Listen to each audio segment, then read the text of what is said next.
Joint Chiefs of Staff last year, this year as well, have come out, you can pull up their statements, and warned that the world is in the most dangerous geopolitical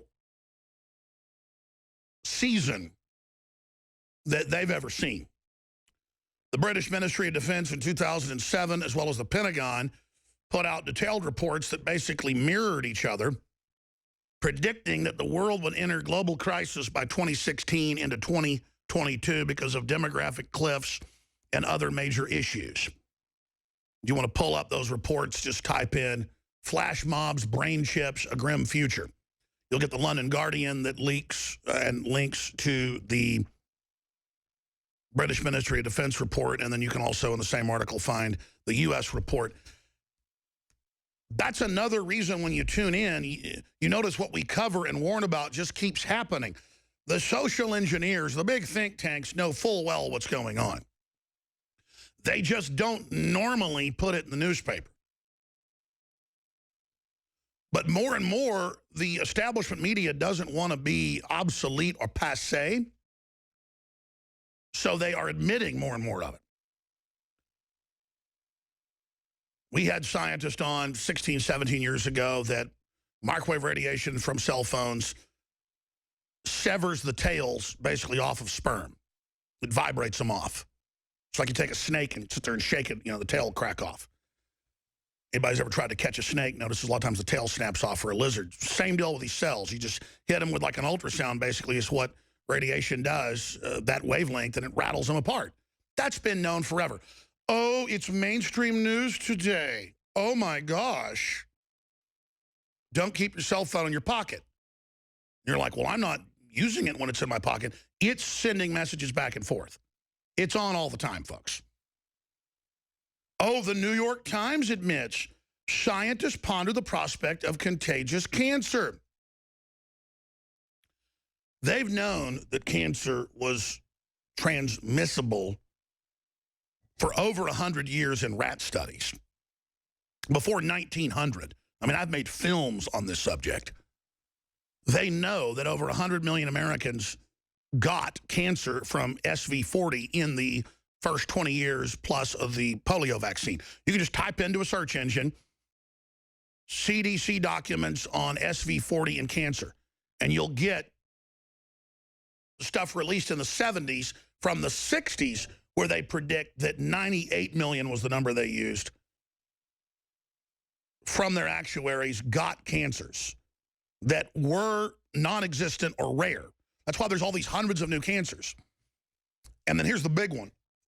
Every major vaccine you look at that deals with virus or attenuated just so happens magically to have all these other weird viruses in it, and it's not an accident. It's the Rockefeller Foundation operation. I've had top brain surgeons and others on who've read the medical literature. I've read it too, but I mean, Russell Blaylock and others coming on to talk about the fact that it was a deliberate program.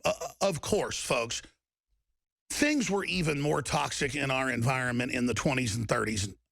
I mean, they used to dump toxic waste, mercury, lead, arsenic, stuff worse than that, right in the rivers. And we didn't have cancer rates like this. People ate bigger calorie meals than we do now. Why are we dying more? And I've got all this world news to cover. It's just that just on the medical end of things, it's known. And I've had the survivors and the nurses and people on in famous cases where people got killed to cover up what was going on in weaponized cancer research in the early 60s. And, of course, it's been declassified. There was a plan to basically put cancer viruses into a sauce that would be put on Fidel Castro's food. So this is personal for me, and it's personal for everybody else, because chances are your grandparents you lost, your mom, your dad, you name it. You wonder why the military has such high rates of cancer. There's a lot of reasons, but the biggest one is the vaccines. And the fact that the New York Times would come out with an article going, you know what? Scientists ponder the prospect of contagious cancer from vaccines. Ladies and gentlemen, cancer is part of the immortal cell line. And if you don't know what that is, they call it the immortal cell line in medical literature. It's one of the most highly studied things and one of the most secret things. But the cells actually are basically zombies. They're undead. Basically, vampire cell lines. And I don't mean vampires like Count Dracula. I mean, look it up, immortal cell lines. There are some cancer cells that do not die unless you burn them. That's how powerful they are, and the elite are obsessed with it, because if you can figure out how to get that into the rest of the body but not have it mutate, then you basically live forever. This is a big deal, and it's what the globalists are obsessed with, and this is just more of these realms we expose here. But look at this article. Scientists ponder the prospect of contagious cancer. Oh, my goodness. That's why elites pay to have fresh surgical tools used, and they go to private elite clinics in Switzerland and in Germany and other areas. This is in the medical news, but it's not popularly known, because they understand that there are immortal cell lines or close to immortal cell lines of cancer that get stuck to those pieces of equipment, even if you put it in a autoclave, even if you dip them in acid. You can look this up. There's also things that aren't even really cancer cells. They're more like crystals, but they have a cellular replication system similar to biological cells. Call it nature's nanotech. Prions is one name of them. Spongiform encephalopathy and all that stuff's supposedly coming from it. Point is, this is the stuff going on out there. We're back in 1900 medicine, bacteria and viruses and all this, and there's stuff way more complex than that, both organic and that's been artificially created. So scientists ponder the prospect of contagious cancer. For all its peculiar horror, cancer comes with a saving grace. If nothing else can stop a tumor's mad evolution, the cancer ultimately dies along with its host. Everything the malignant cells have learned about outwitting the patient's defenses and those of the oncologist is erased. The next case of cancer is another victim, must start anew. And it talks about recent papers about contagious cells and viruses. This is like the New York Times coming out and saying, there may have been two brothers in Kitty Hawk out on the plains. Get this.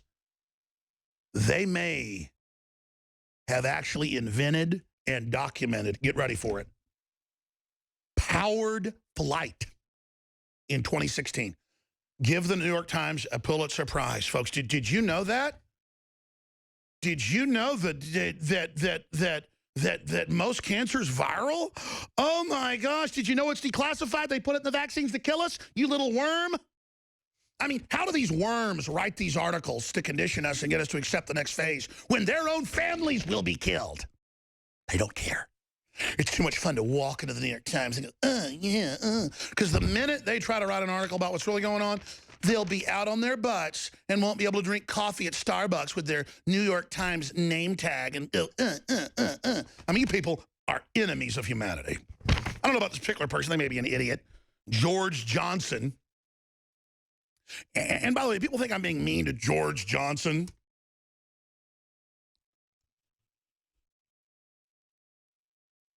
If you don't know and you're writing articles about this, you're the biggest idiot. And I read your article. You clearly are not an idiot. So there you go. This is a revelation of the method. It's like telling somebody that's been locked up in a basement for 20 years that there's, you know, that again, I'm gonna discover the sun for you. The way they talk to and people that read the New York Times think they're like really smart, like it's channeling the mind of God. I've seen people have seen me reading a New York Times before in a cafe or someone's seen it in my car, and I've had reporters go, "Oh, you read the New York Times?" When a reporter's with me, and I go, "Oh, yeah." So, and they're like, "But I thought you don't like them." What does that mean? I read everything. But it's like, oh my gosh, oh. So imagine sitting around at cafes in public and just reading it. Oh, I learned about cancer viruses today. Oh, I'm so smart.